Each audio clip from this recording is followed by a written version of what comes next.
स्वर्गात्मान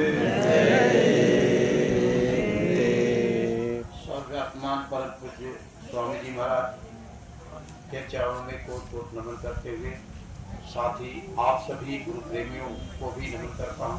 सादर जय गुरुदेव करता हूँ। प्रेमियों, आज गुरु पूर्णिमा का पर्व और पूरे देश में गुरु पूर्णिमा का पर्व बड़े ही हर्षोल्लास के साथ मनाया जा रहा है। देखो, मैं कल सत्संग सुन रहा था भैया का, और भैया का सत्संग बहुत ही अद्भुत सत्संग, कभी सुना नहीं था। और सतीश भैया हमारे बहुत अच्छे साधक हैं, बहुत अच्छे प्रेमी हैं। गुरु महाराज की चर्चा करने में उनको पारंगण मिला हुआ है, परंतु गुरु महाराज का उनको आशीर्वाद मिला। देखो प्रेमी, हम और आप जीवन में बड़े ही भाग्यशाली इस बात की है कि ऐसे खराब समय में, ऐसे दूषित वातावरण में हमको और आपको गुरु महाराज ने अपने हाथ में पकड़ लिया है।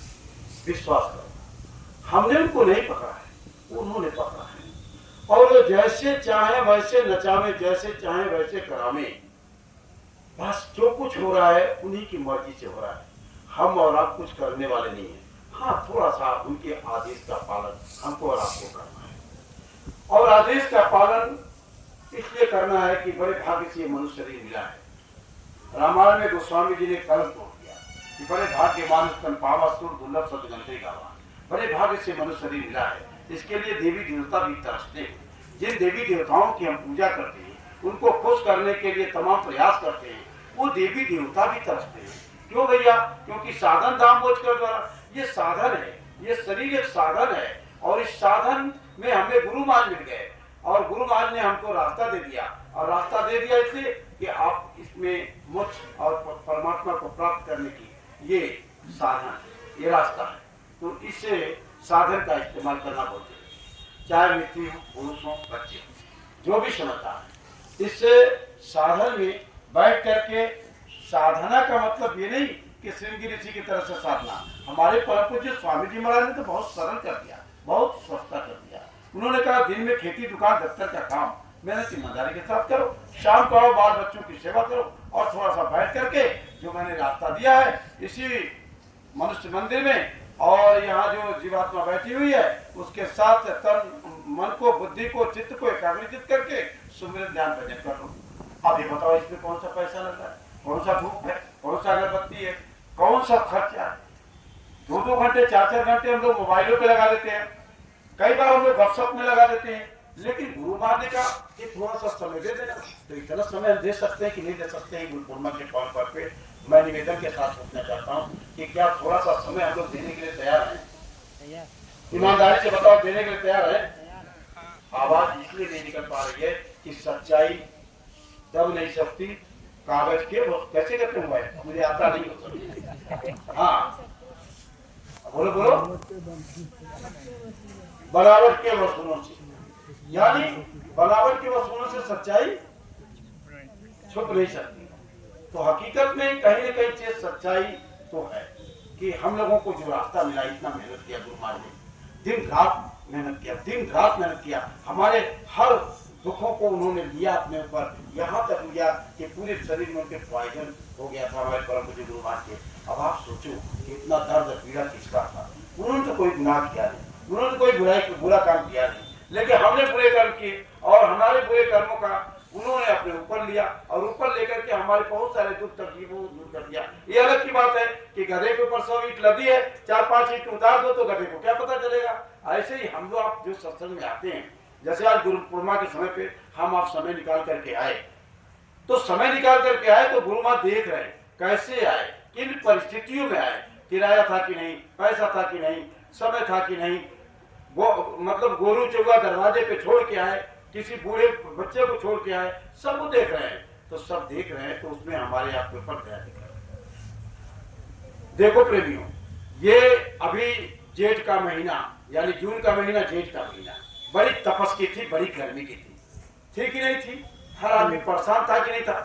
अब ये साल का महीना आ गया। पूरे देश में 12 महीने हमारे यहाँ होते हैं, और 12 महीने में 12 हर महीने में पूनम पड़ता है, पूर्णिमा हर महीने पड़ती है।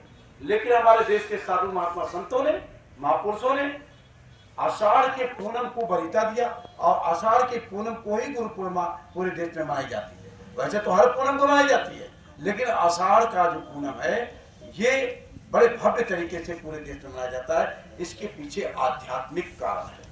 आध्यात्मिक कारण क्या है कि जो गर्मी की तपिश है, जो बहुत बौखलाहट है, जो इतनी मतलब उमस थी, मतलब न दिन में सोना न रात में सोना, लेकिन जैसे ये आषाढ़ का महीना आया, देखो ठंडी ठंडी हवा चल रही है, बादल भी लगा हुआ है, और यही जब रात होगा तो आप देखेंगे कि कभी कभी चंद्रमा को बादल घेर लेगा, कभी बादल हट जाएगा, कभी घेर लेगा, कभी हट जाएगा।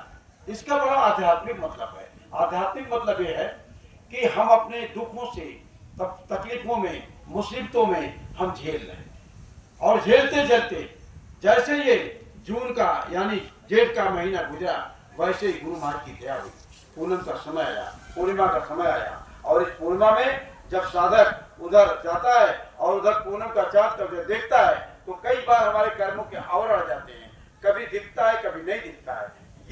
ये साधकों की रहस्यों का महापुरुषों ने एक प्रतिबिंब लगा, एक मिसाल लगा, एक मिसाल दिया। इसी तरह से हमारे देश के अंदर जितने तीज त्योहार हैं, उन सारे तीज त्योहारों का मतलब है। अब इसे जैसे ये हमारा समय गुरु पूर्णिमा का पूरा हुआ, तब तक अभी महीना आएगा और रक्षाबंधन आ जाएगा। तो रक्षाबंधन भी महापुरुषों का रखा हुआ है, उसमें हमारे जीवात्मा की किस तरह से दूर से वो रक्षा करते हैं। फिर इसके बाद अगर आप नाग पंचमी भी है मेरे घर से, आज नाग पंचमी भी है, हाँ कब है? आज गुरु पूर्णिमा के साथ नाग पंचमी कब है? नाग पंचमी भी आएगा। तो नाग पंचमी में हमारे महापुरुषों ने कहा कि हमारे अंदर नाग बसे हुए हैं, काम के, क्रोध का, लोभ का, अहंकार का, तमाम नाग है, और वो नाग क्या करते हैं, उनको ढकने का काम करते हैं। तो गुरु महाराज क्या कहते हैं कि नाग पंचमी भी महापुरुषों का बनाया हुआ है। जब क्षीण समा संतोष विवेक होगा तो ये नागों का जो असर है जहर का, ये कम हो जाएगा। तमाम जितने भी होली, दिवाली, दशहरा, जितना सब महापुरुषों ने हमको याद दिलाने के लिए कि चलो आए हो इस घर में, अब आगे को चलो, चलो उधर सब प्रकाश मिलेगा, वहाँ पूनम का चांद भी देखने को मिलेगा, वहाँ सूरज चांद सितारे मिलेंगे। ये सारी चीजें हमारे आपके लिए गुरु महाराज के भरोसा। प्रेमियों, एक चीज मैं बताऊंगा, जैसे भैया ने कहा, ये बहुत जानते हैं, ये गुरु महाराज के पास बहुत दिनों से है। गुरु महाराज के पास रहने वाले तो बहुत लोग हैं, मेरे से पीछे से भी रह लो, आगे भी रह लो, और आने वाले समय में भी बहुत लोग भक्ति करने में लगे रहेंगे। सात महापुरुषों की बातों को समझना आसान नहीं, गुरु महाराज के वचनों को समझना आसान नहीं। हम एक बात को पकड़ करके उसी पे रट्टा मारते, यही हमारी कमी है। महापुरुष ने कहा कि कलयुग जाएगा, सतयुग आएगा, अरे ये गुरु महाराज ने कहा। फिर उन्होंने कहा कि मैं चौथा जगह चाहूंगा, मैं 72 घंटे घोषणा करूंगा, मैं 10 महीने पहले घोषणा कर दूंगा। ये तमाम बातें उन्होंने कही। सवाल इसका नहीं है, गुरु कभी भी हमारे बीच से जाते नहीं, जिन्होंने रास्ता दे दिया वो कभी नहीं गए। अपने गुरु महाराज की बात छोड़ो, हमारे पहले भी गुरु महाराज आए थे, नानक साहब आए थे, उन्होंने कहा राज करेगा खालसा, आकी बचे न कोई, राज करेगा खालसा, आकी बचे न कोई, यानी दुष्ट लोग बचेंगे नहीं। अब आप बताओ, हमारे गुरु जी तो चले गए शरीर से, नानक साहब, उनके चेले भी चले गए, कई पीढ़ियां गुजर गई, लेकिन अभी तो हुआ नहीं। तो क्या उनकी बात गलत हो गई? नहीं होगी, सच होगा, ये बात सच होगा। लेकिन हम चाहते हैं कि गुरु महाराज ने कहा है तो हमारे सामने मिले। हमारे कितने प्रेमी टाट प्रेमी बिना टाट वाले ये मतलब दीवारों पे लिखते लिखते दुनिया से चले गए। कलयुग आएगा, सतयुग आएगा, कलयुग जाएगा, सतयुग आएगा, ऐसा होगा, वैसा होगा, तो होगा तो जरूर। अब रही बात ये कि हमारे समझ में आता है कि वो लिख के चले गए तो देख नहीं पाएंगे। गुरु महाराज ने कहा जिस पेड़ को लगाए उसका फल भी खा के जाएंगे। अच्छे कैसे खाएंगे तुम्हारे समझ में आएगा?